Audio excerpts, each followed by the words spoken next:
어느 시골 교회에 나이가 지긋이던 여자 집사님 한 분이 계셨는데요. 그 집사님은 무슨 일을 당하든지 밤낮으로 걱정 근심인 사람이었어요. 그 신앙생활 하면서도 근심 걱정이 날마다 충만한 사람이었어요. 어느 해에 풍년이 들어서 그 집사님의 밭에는 감자가 아주 많이 수확이 되었었습니다. 그래서 목사님은 이번에는 걱정하지 않겠지라고 생각을 했습니다. 그러다가 길을 가다가 그 집사님을 만났는데, 집사님, 감자 농사가 잘 되었다니 하나님의 은혜가 참 크네요. 이렇게 얘기를 했습니다. 그랬더니 그 집사님이 하는 얘기가 뭐냐면은, 감자는 잘 되었습니다마는 작년에는 썩은 감자가 많아서 돼지를 먹일 수 있었는데 올해는 썩은 감자가 없어서 돼지를 먹일 감자가 없네요 하면서 또 근심을 하더래요. 현대인들은 수없이 많은 염려와 근심을 하면서 살아갑니다. 그런데 그 많은 염려와 근심 가운데서 진짜로 근심거리가 되는 것은 별로 없다는 거예요. 미국의 어느 대학 심리학팀에서 조사를 했는데요. 사람들이 근심하는 것 중에서 40%는 실제로 일어나지 않는 것, 그러니까 공연한 근심을 한다는 거죠. 전쟁이 일어나면 어떡할까? 지진이 일어나면 어떡할까? 실제로 전쟁이 일어나지도 않고 지진이 일어나지도 않는데 그런 걱정을 한다는 거예요. 또 30%는 이미 지나간 것들에 대해서 근심을 한다는 거예요. 지나간 것에 대해서 근심한들 무슨 소용이 있겠습니까? 필요가 없는 거죠. 또 10%는 병에 대한 근심을 하더래요. 실제로 아직까지 걸리지도 않은 병에 대해서 근심을 한다는 거예요. 그런데 정작 근심해야 될 것은 8%에 지나지 않더라는 겁니다.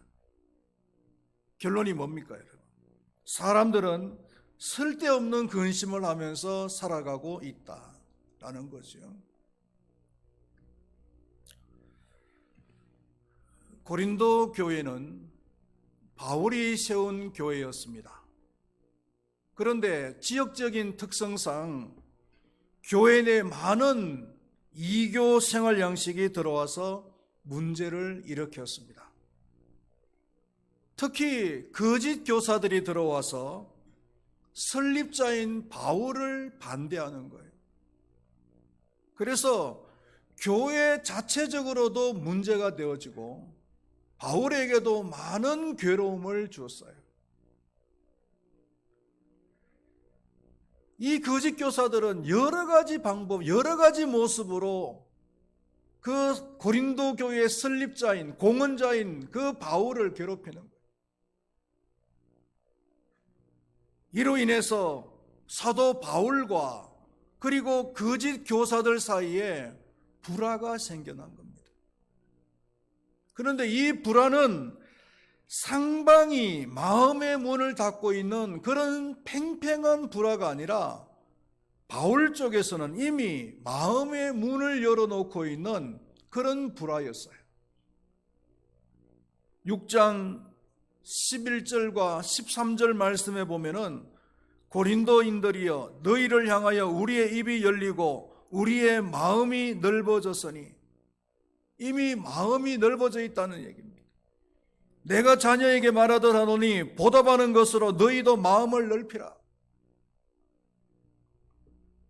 그리고 그 고린도 교회 거짓 교사들에게 빨리 화목할 것을 촉구를 하고 있어요. 오늘 봉독했던 2절 상반절에 보니까 마음으로 우리를 영접하라. 이 바울과 그리고 고린도 교회 안의 거짓 교사들 간의 그 불화는 하나님과 인간들의 그 불화와 흡사하다는 거예요. 하나님과 인간 사이에 생겼던 그 불화는 상방 간의 문제가 야기된 것이 아니라 인간 편에서 문제를 계속 야기를 시킨 거예요. 그런데도 불구하고 하나님께서는 마음의 문을 항상 열어놓고 다시 인간들이 돌아오기를 기다리는 거예요. 이것을 가장 잘 표현한 이야기가 뭐냐면은 누가복음 15장에 나오는 탕자의 이야기입니다. 이 둘째 아들은 아버지와 가족들을 실망시키고 집을 나가버렸습니다. 가족들은 그 아들에 대해서, 둘째 아들에 대해서 얼마나 실망을 많이 했겠어요. 그러나 아버지는 대문을 활짝 열어놓고 어제나 오늘이나 그 아들이 돌아오기를 기다리고 원하고 있는 거죠. 이것이 하나님과 우리 인간들 사이에 그 불화의 그 상황이란 말이죠. 바울은 지금 여러 가지 어려움에 처해 있습니다. 5절 말씀에 보니까 우리가 마게도냐에 이르렀을 때에도 우리 육체가 편하지 못하였고 사방으로 환난을 당하여 밖으로는 다툼이요 안으로는 두려움이었노라. 육체적인 고통이 있을 뿐만 아니라 외부로부터 오는 환난으로 인해서 두려움에 사로잡혀 있다. 이렇게 얘기를 하고 있습니다. 그런 가운데에서도 고린도 교회의 거짓 교사들과의 그 불화를 해소하기 위해서 끊임없이 노력을 하는데요. 바울이 선택한 방법이 뭐냐 하면은 준엄한, 아주 엄한 편지를 쓰는 겁니다. 편지를 써가지고 그리고 디도를 통해서 그 편지를 고린도 교회에다가 전달을 하는 거예요. 아주 이번에 이 문제가 해결이 안 되어지면은 단숨에 어떻게 할 것이다라고 하는 그런 준엄한 편지의 내용이에요. 그런데 바울은 이 편지를 디도를 통해서 고린도 교회에다가 보내놓고 염려와 근심을 했다는 겁니다. 두 가지 측면에서 염려와 근심을 했는데 그게 뭐냐면은 이 편지를 받은 그 거짓 교사들이 심술을 부려서 그 편지를 전달한 디도를 괴롭히면 어떡하냐 라고 하는 걱정과 또 한 가지는 뭐냐면 혹시나 그 거짓 교사들이 이 편지를 받고 마음에 회개를 하고 그리고 너무 근심과 걱정에 휩싸이면 어떡하냐 라고 하는 두 가지 염려를 했다는 거예요. 이런 근심을 하고 있을 때에 바울의 마음에 큰 위로가 되는 반가운 소식이 전해지는데요. 그 소식이 뭐냐면은 고린도의 거짓 교사들이 이 디도를 잘 위로하였을 뿐만 아니라 바울의 그 혹독한 편지를 읽고서는 오히려 근심하는 마음을 가졌는데 그 근심이 회개에까지 이르게 되었다는 거예요. 6절 말씀을 한번 읽어보겠습니다. 6절 말씀. 그러나 낙심한 자들을 위로하시는 하나님이 디도가 오므로 우리를 위로하였으니, 그 위로의 내용이 뭐냐면은 8절과 9절에 나옵니다. 8절과 9절을 읽어보겠습니다. 그러므로 내가 편지로 너희를 근심하게 한 것을 후회하였으나 지금은 후회하지 아니함은 그 편지가 너희로 잠시만 근심하게 한 줄을 알미라. 내가 지금 기뻐함은 너희로 근심하게 한 까닭이 아니요 도리어 너희가 근심함으로 회개함에 이른 까닭이라. 너희가 하나님의 뜻대로 근심하게 된 것은 우리에게서 아무에도 받지 않게 하려 함이라. 도리어 너희가 근심함으로 회개함에 이른 그 까닭이라. 이 바울은 이 준엄한 편지를 보내놓고 혹시나 부작용이 일어나면 어떡하냐라고 하는 그런 근심을 하고 있었는데 오히려 그 고린도 교회 거짓 교사들이 그 편지를 받고는 회개를 했다는 겁니다. 그래서 바울이 얼마나 얼마나 기뻐했는지요. 7절 말씀에도 나를 더욱 기쁘게 하였노라. 9절에서도 내가 지금 기뻐함은, 13절에서도 우리가 더욱 많이 기뻐함은, 16절에서 내가 범사에 너희를 신뢰하게 된 것을 기뻐하노라. 자신이 근심했는데 그 근심이 변해서 기쁨이 되었다라는 것을 몇 번씩이나 반복해서 강조를 하고 있죠.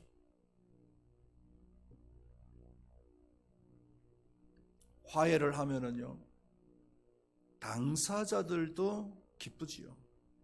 기쁘지만은 하나님께서도 기뻐하시는 거예요. 그 화해를 하면은 근심하고 있던 사람들이 기쁨으로 변해요. 하나님을 믿는 사람들이 서로 불화하고 있으면은 하나님께서 근심하시죠. 그런데 화해를 해버리면은 하나님께서 기뻐하십니다. 할렐루야. 근심에 대해서 한번 생각을 해보면은요, 이 세상에는 두 가지의 근심이 있다라고 말을 합니다. 하나는 하나님의 뜻대로 하는 근심이고, 다른 하나는 세상 근심이에요. 하나님의 뜻대로 하는 근심은 구원에 이르는 회개를 이루는 근심이고, 세상 근심은 사망을 이루는 근심이다. 10절 말씀을 우리 다 같이 큰 소리로 한번 읽어보겠습니다. 하나님의 뜻대로 하는 근심은 후회할 것이 없는 구원에 이르게 하는 회개를 이루는 것이요, 세상 근심은 사망을 이루는 것이니라. 이 마귀들이 즐겨 사용하는 그 무기가 있는데, 그게 뭐냐 하면은 세상 근심입니다. 이 세상 근심, 쓸데없는 근심, 공연한 근심은 사람을 죽음에까지 이르게 한다는 거예요.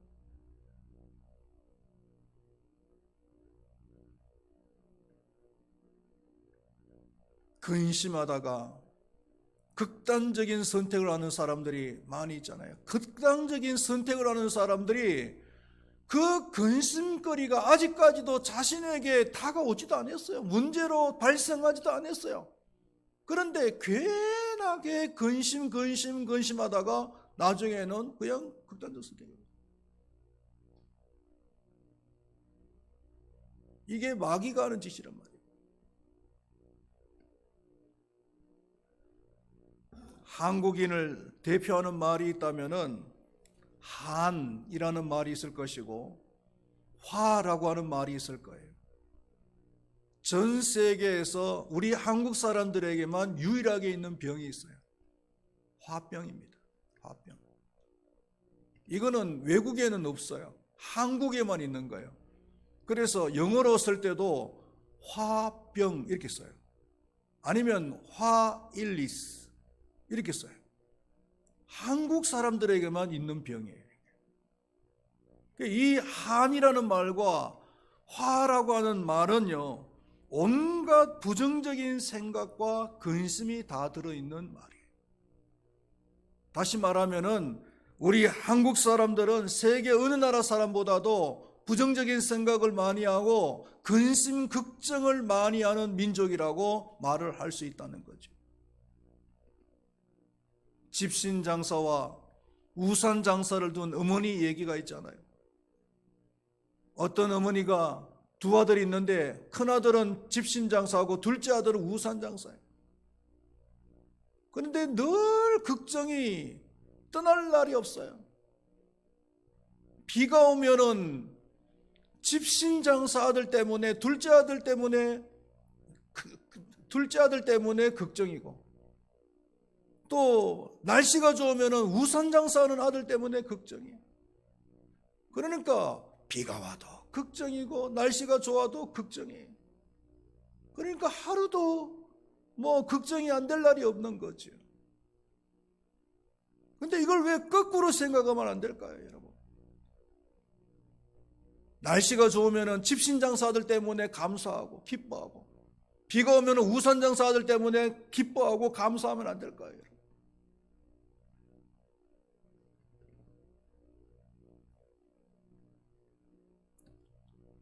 이런 세상 근심은 성경적이 아니에요. 마귀적입니다. 그래서 하나님을 믿는 사람들은 이 세상 근심이 하나님의 뜻을 이루는, 하나님의 뜻대로 하는 근심으로 바뀌어야 됩니다. 어떤 권사한 사람이, 목사님이 염려하지 말고 근심하지 말라라고 하는 설교를 했더니 그날 오후에 목양실에 찾아와가지고 목사님한테 뭐라고 얘기하냐면, 목사님, 근심거리가 있는데 어떻게 근심을 안 할 수가 있습니까? 그렇게 따지듯이 얘기를 하는 거예요. 근심거리가 있는데, 걱정거리가 있는데 어떻게 근심 안 할 수가 있냐 이거예요. 그러니까 목사님이 근심거리가 없는 데가 있긴 있습니다. 그러니까 이 권사님 눈이 번뜩 뜨는 거예요. 아이, 그게 어딘데요?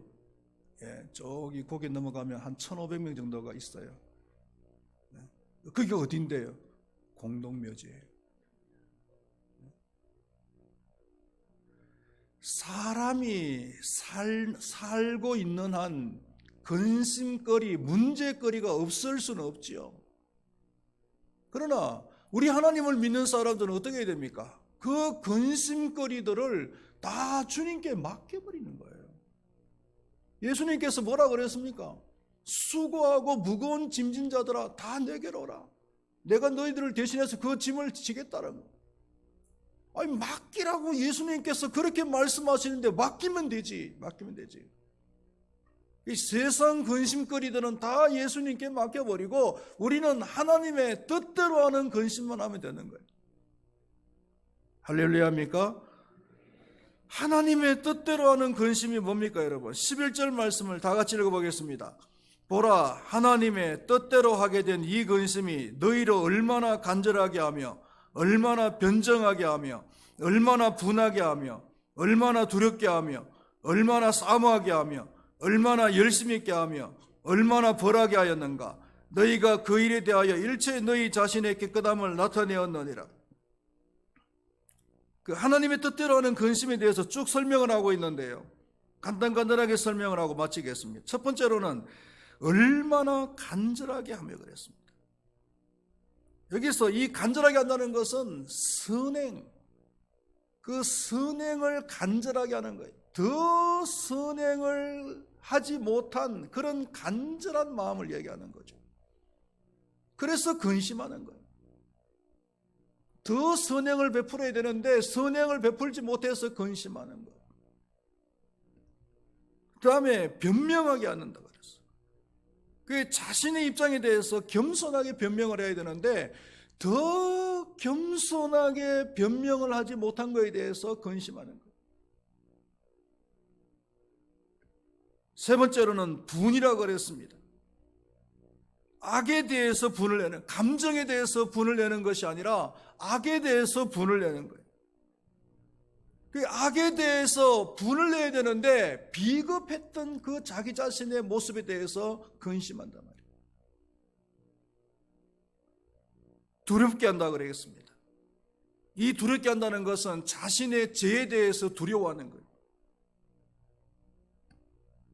행여나 죄를 의식적으로나 무의식적으로 짓지 않을까라고 하는 그런 두려운 마음을 가지고서 근심하는 거죠.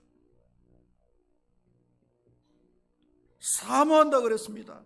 이 사모하는 것은 하나님의 은혜에 대한 간절한 사모함이에요. 하나님의 은혜를 더 많이 받아야 되는데 더 많이 받지 못해서 근심하는 거예요. 열심입니다. 깨끗한 삶을 살기 위한 열심이에요. 더 깨끗한 삶을 살지 못해서 근심하는 겁니다. 일곱 번째로는 벌이라 그랬습니다. 범죄자에 대해서 징계를 하는 거죠. 범죄자에 대해서 단호하게 대하지 못한 것에 대한 근심이라고. 이렇게 7가지가 하나님의 뜻대로 하는 근심이에요. 우리 하나님을 믿는 사람들은 이런 근심을 해야 될 줄로 믿습니다. 이런 근심을 할 때 그것이 회개가 되어지는 것이고, 그래서 우리 모습이 더욱더 깨끗해지는 것이고, 우리의 모습이 더욱더 하나님 가까이 나가게 된단 말이에요.